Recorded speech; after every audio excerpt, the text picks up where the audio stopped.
आसमां में खिलकर सूरज निकल रहा है, देश का परचम अब ऊंचा उड़ रहा है, बरसों का अंधेरा रोशन हो रहा है, गरीब की रसोई से धुआं हट रहा है। मेरा देश, मेरा देश, मेरा देश, मेरा देश बदल रहा है, आगे बढ़ रहा है, मेरा देश बदल रहा है। प्रधानमंत्री श्री नरेंद्र मोदी ने दूसरी बार देश की बागडोर संभालने के बाद पहले स्वतंत्रता दिवस पर लाल किले की प्राचीर से देशवासियों को संबोधित करते हुए दोहराया था, स्वतंत्र भारत के लिए ईज ऑफ लिविंग यानी जीवन सुगमता अनिवार्य है और हम इस पर ध्यान केंद्रित करने के लिए प्रतिबद्ध हैं। ईज ऑफ लिविंग ये आजाद भारत की आवश्यकता है और इसलिए हम ईज ऑफ लिविंग को बल देना चाहते हैं। सामान्य मानवीय के जीवन में उसको सरकारी काम के लिए कोई मशक्कत न करनी पड़े, उसके हक का उसको सहज रूप से मिले और इसलिए हमने आगे बढ़ने की जरूरत है। हम उस दिशा में काम करना चाहते हैं। नरेंद्र मोदी सरकार ने पहले गुजरात के मुख्यमंत्री के रूप में और फिर प्रधानमंत्री के रूप में जनसाधारण के जीवन को आसान, आरामदायक और तनाव मुक्त बनाने का हर संभव प्रयास किया है।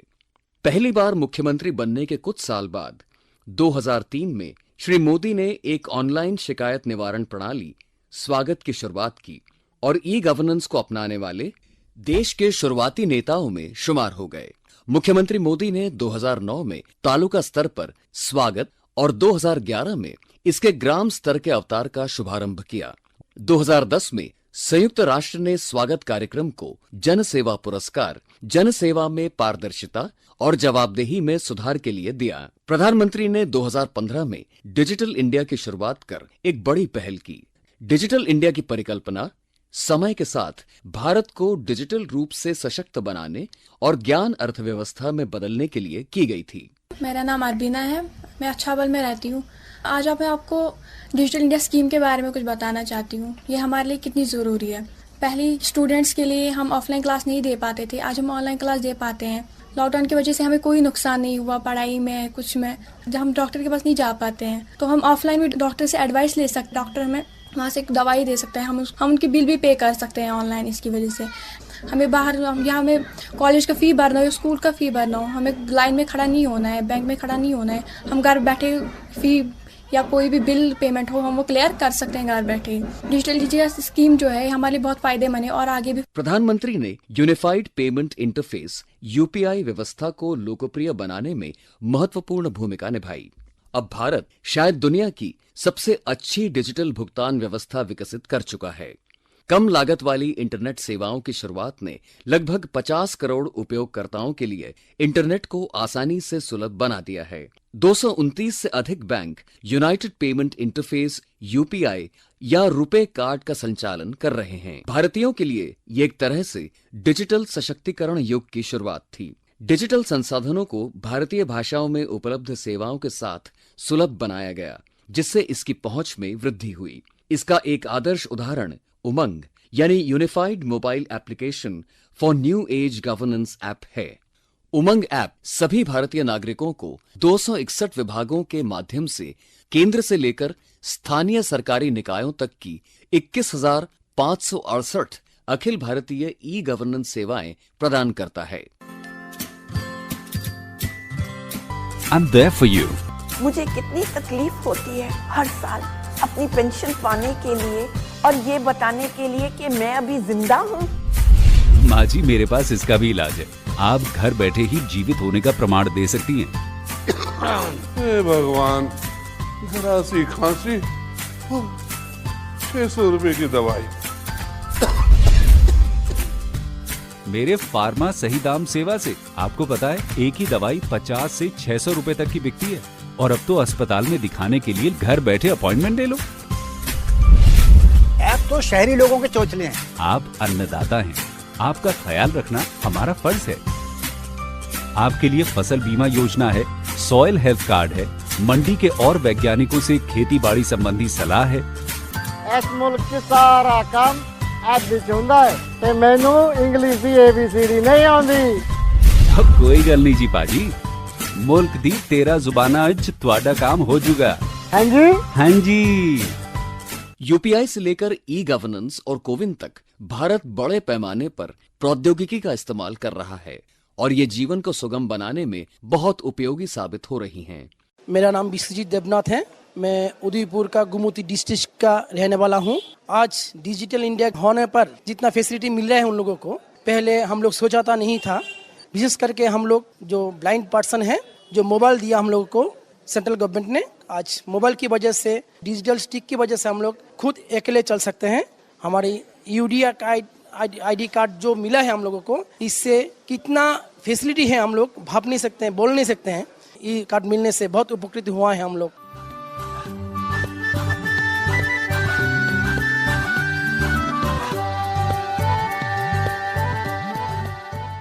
प्रधानमंत्री मोदी ने गुजरात के मुख्यमंत्री के रूप में कंप्यूटरीकृत भूमि रिकॉर्ड के लिए ई धारा सहित कई क्षेत्रों में ई गवर्नेंस सेवाओं की शुरुआत की।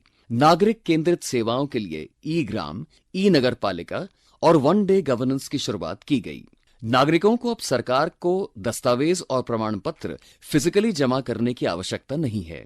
प्रधानमंत्री मोदी। साथियों, भारत आज दुनिया को दिखा रहा है कि टेक्नोलॉजी को एडप्ट करने में, उससे जुड़ने में वो किसी से भी पीछे नहीं है।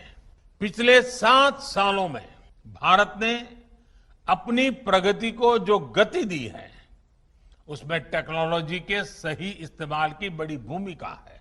आप सोचिए, क्या 8-10 साल पहले किसी ने कल्पना की थी कि टोल बूथ पर करोड़ों गाड़ियां बिना किसी फिजिकल ट्रांजैक्शन के लेन देन से निकलेगी? आज के फास्टैग से ये संभव हुआ है।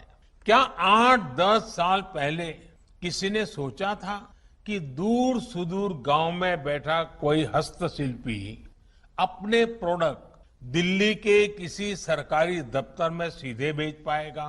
आज जेम यानी government e market place portal से ये मुमकिन है। क्या 8-10 साल पहले किसी ने सोचा था कि हमारे सर्टिफिकेट्स, डॉक्यूमेंट्स हर समय डिजिटली हमारी जेब में होंगे और हर जगह एक क्लिक पर इस्तेमाल हो पाएंगे?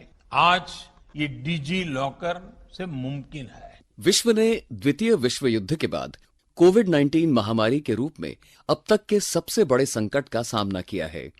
प्रधानमंत्री मोदी ने राष्ट्रीय डिजिटल स्वास्थ्य मिशन NDHM की परिकल्पना की, जो नागरिकों के हित में एक व्यापक कार्यक्रम है। इसके अंतर्गत प्रत्येक भारतीय नागरिक को एक डिजिटल स्वास्थ्य आईडी देने का प्रयास किया जाएगा, जिसमें उसकी स्वास्थ्य संबंधी व्यापक जानकारी होगी।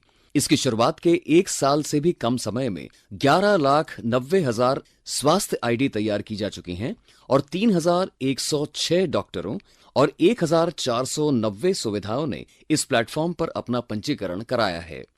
स्वास्थ्य सेवा क्षेत्र में कई योजनाएं शुरू की गई हैं। एक महत्वपूर्ण योजना है आयुष्मान भारत।